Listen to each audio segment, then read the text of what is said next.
கோடி மங்களா ஆதிசக்தி அன்னைக்கு ஆனந்த கோடி மங்களா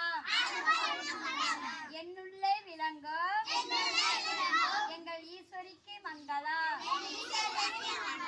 இச்சையாவும் உற்றுவிக்கும் சிற்சிலைக்கு மங்களா நாம கீர்த்தன மங்களா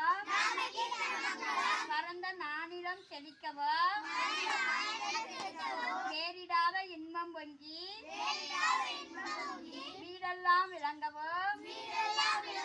ஞான தீபமேற்றி வாழ்கவென்று சொந்தம் கொண்டாடுவோம் இந்து சக்தி வாழ்கவென்று சொந்தம் கொண்டாடுவோம் சங்க சக்தி வெல்கவென்று சொந்தம் கொண்டாடுவோம்